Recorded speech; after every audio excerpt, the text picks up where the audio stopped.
Tuhan bersamamu.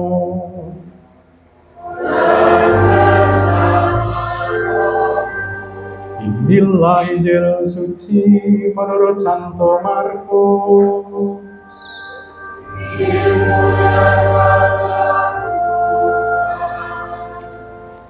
Pada suatu hari, Yesus dan murid-muridnya tiba di Yeriko. Ketika Yesus keluar dari kota itu bersama murid-muridnya, dan orang banyak yang berbondong-bondong, ada seorang pengemis yang buta bernama Bartimeus, anak Timeus, duduk di pinggir jalan. Ketika didengarnya bahwa yang lewat itu Yesus orang Nazaret, mulailah ia berseru, "Yesus, putra Daud, kasihanilah aku." Banyak orang menegurnya supaya ia diam. Namun semakin keras ia berseru, "Putra Daud, kasihanilah aku." Yesus berhenti dan berkata, "Panggillah dia." Mereka memanggil orang buta itu dan berkata kepadanya, "Teguhkanlah hatimu, berdirilah, ia memanggil engkau." Orang buta itu lalu menanggalkan jubahnya. Ia segera berdiri dan pergi kepada Yesus. Yesus bertanya kepadanya, "Apa yang kau kehendaki aku lakukan bagimu?"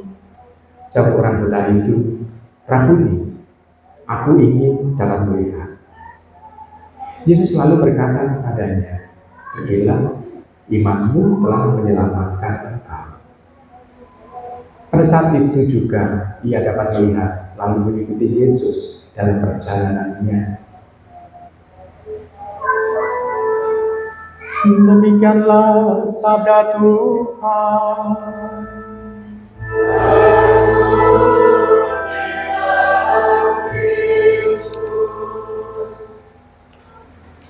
Ibu bapak, saudari terkasih dalam Tuhan, saya mau bertanya dulu, siapa nama orang buta itu? Siapa? Bartimeus. Arti Bartimeus sudah diomongkan dalam bacaan Injil, anak Timeus. Namanya siapa anak Timeus itu? Bar itu artinya anak, Timeus. Jadi Bartimeus artinya anak Timeus. Nah, jenenge sapa? Tidak dituliskan dalam Injil. Kenapa? Kenapa tidak dituliskan dalam Injil? Padahal dia yang menerima mukjizat. Tapi mengapa tidak dituliskan dalam Injil? Ibu bapak, saudari terkasih, inilah kekhasan penulis Injil.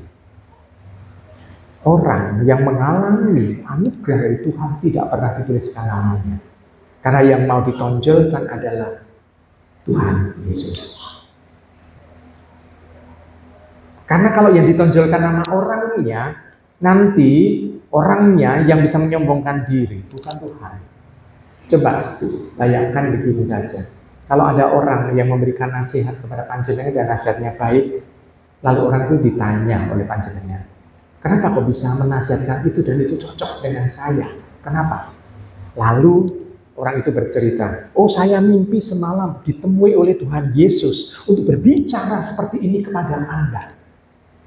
Anda lebih mengagumi Tuhan Yesus atau orang yang berbicara? Halo? Orangnya kan? Nah, ini bapak saudara terkasih dalam Tuhan.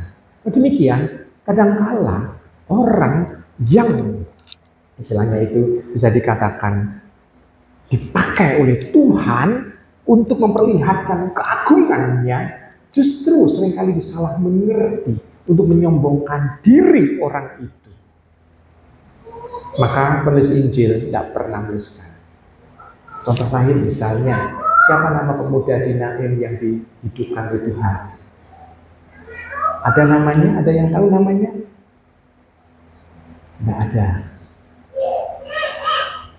Siapa orang yang lumpuh, yang digendong oleh banyak orang, diangkut oleh banyak orang, 6 orang, lalu merusak atap rumah orang, lalu disembuhkan oleh Tuhan? Namanya siapa? Tidak ada. Perempuan yang sakit misalnya sakit seperti menstruasi atau tapi berkepanjangan 12 tahun. Namanya siapa? Nggak ada yang tahu. Nah, inilah kekhasan penulis Injil dalam menampilkan Tuhan. Banyak orang mengalami mukjizat, banyak orang mengalami samahan Tuhan, banyak orang mengalami kehadirannya dalam kehidupan pribadi, namun tidak menjadi alasan untuk menyombongkan dirinya.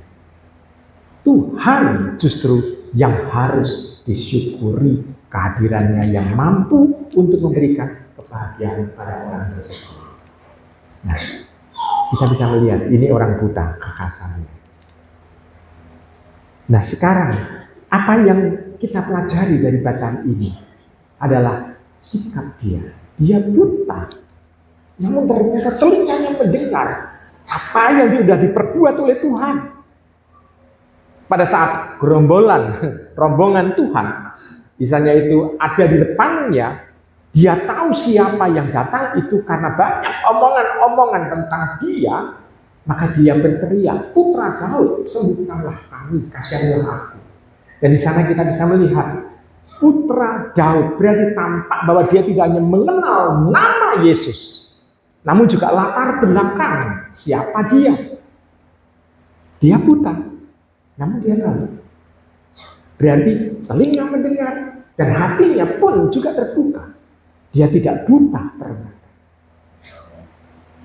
Lalu Tuhan memanggil sebutan Putra Daud hilang, diganti menjadi Rabai, Rab, Tuhan, Guru Tuhan. Kalau saudara-saudara kita Islam menggunakan kata Rob, ya Robbi, ya Tuhanku untuk menyebut kata Robbi, ya Allah, ya Robbi, ya Allah, ya Tuhan. Nah, sana kita bisa melihat ternyata ada perubahan pada saat dia disapa oleh Tuhan. Datangkanlah dia, panggillah dia. Pada saat Tuhan mengatakan panggillah dia, dan Tuhan pun tidak menyebut namanya karena memang ini kekhasan Injil seperti itu. Lalu dia datang. Pada saat dia datang, dia mengatakan Rabbuni.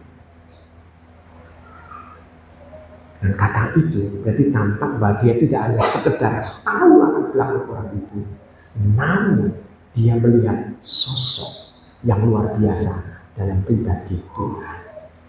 Nah, Ibu Bapak, Saudara terkasih dalam Tuhan, di situ kita bisa melihat ada sesuatu perubahan. Nah, kalau kita sekarang semua orang dipanggil menjadi orang Katolik dengan baptisan, ada perkembangan enggak dalam pengenalan akan Tuhan? Ataukah malah justru ada kemunduran kita pada saat kita mengenal Tuhan? Mungkin ada orang yang dibaptis karena tradisi rumah, yakni tradisi rumah karena harus mewariskan yang terbaik bagi anaknya, maka dibaptis dengan cara tidur atau baptis bayi. Pada waktu Anda terima komuni, ada perkembangannya enggak dengan sekarang? Pengenalan Anda pada saat Anda menerima komuni dengan saat kita sekarang ini, ada perkembangannya enggak? Ataukah mengalami kemunduran? Atau justru meragukan Tuhan? Ini pertanyaan tersendiri untuk kita jawab. Saudari, saudara terkasih dalam Yesus Tuhan, cara khas dari orang buta itu, yang pertama, dia hanya mengatakan kasihanilah aku. Secara umum, dia minta secara umum, yakni kasihanilah aku. Anak Daud, kasihanilah aku. Tetapi pada saat dia dipanggil secara pribadi, dia minta khas yang dibutuhkan oleh dia, yakni aku ingin dapat melihat. Yang tadinya kasihanilah aku menjadi aku ingin dapat melihat. Nah, itu Bapak sudah terkasih dalam Tuhan. Kalau kita juga hanya pengenalan akan kita kepada Tuhan masih bersikap umum, maka yang kita minta pun itu pasti hal-hal yang umum. Apalagi di depan banyak orang akan meminta hal-hal yang umum yang diminta oleh banyak orang itu apa. Tetapi kalau kita sendiri secara pribadi dipanggil oleh Tuhan, maka ini adalah kesempatan bagi diri kita untuk berbicara dengan Tuhan apa yang kita butuhkan, yang bisa kita lontarkan kepada Tuhan. Nah, saudara kasih dalam Tuhan, kita bisa belajar dari orang buta ini yang akhirnya bisa melihat. Pengenalan akan Tuhan hendaknya itu semakin lama semakin dalam. Walaupun kita buta, kita tidak pernah bisa melihat Allah, kita tidak bisa melihat Tuhan Yesus sekarang ini, kita tidak bisa melihat Bapa, kita tidak bisa melihat Roh Kudus. Tetapi apakah dalam kebutaan ini kita tidak bisa melihatnya itu? Apakah kita bisa meyakini benar bahwa Bapa, Putra, dan Roh Kudus itu dekat dengan kita? Walaupun kita seolah-olah merasakan buta, kita sama sekali tidak bisa melihat kebesarannya, kehadirannya, tidak bisa kita lihat. Namun, apakah dalam kebutaan itu kita mempunyai iman seperti orang buta ini? Yakni dia mampu menangkap siapa dia. Apakah kita dalam kebutaan juga mampu menangkap itu? Nah, kebetulan kita semua mampu menangkap itu, sehingga panjenengan semua mau untuk dibaptis, dan yang dibaptis bayi pun mau untuk terima komuni. Apakah kita pada saat dipanggil itu, kita pun juga semakin lama semakin dalam iman kita, semakin mampu untuk bisa merasakan dan juga bisa mengalami kehadirannya secara pribadi untuk kita. Tuhan dalam memanggil tidak pernah panggilan umum, tapi panggilan secara pribadi. Walaupun kehadiran kita sebagai jemaat, namun sebagai jemaat kita tetap dipanggil secara pribadi. Tuhan memanggil kawanan, tetapi masing-masing domba itu dipanggil sesuai dengan nama-namanya. Ini kan pemahaman kita. Maka Ibu Bapak, kalau kita yakin bahwa kita percaya Tuhan kalau memanggil sesuai dengan nama kita, maka tampilkanlah diri kita di hadapan Tuhan supaya Tuhan memanggil kita. Karena kadang-kala kita sebagai orang Katolik kita minder. Ya biarkanlah orang lain aja. Saya pokoknya yang penting percaya. Kadang-kala hanya sampai kepada yang penting saya percaya. Tapi kalau sudah mulai yang penting saya percaya, kita dikejar, yang kamu percayai siapa? Kita seringkali juga bingung untuk menjawab.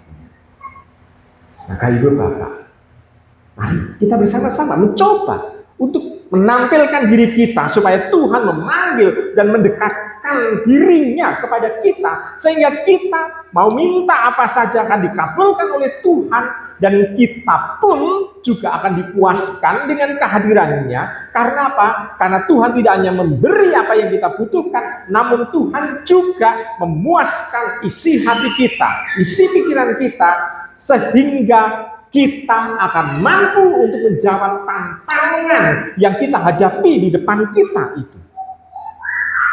Nah, inilah yang sebetulnya bisa kita minta dari Tuhan. Tuhan tidak hanya mau untuk mengabulkan doa, permohonan kita, namun juga memampukan kita untuk bisa merasakan dan mengalami kehadirannya. Sehingga Tuhan betul-betul mau memuaskan kehausan dan kelaparan kita akan kehadirannya.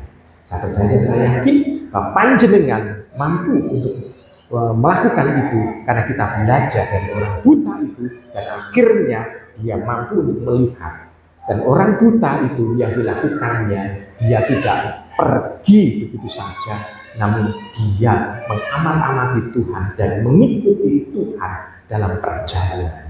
Kita pun kalau kita sudah merasakan, sudah diberi oleh Tuhan, kita tidak langsung terima kasih meninggalkan Tuhan, tetapi kita juga mau untuk mengikuti Dia secara lebih intim lagi. Selamat merenung.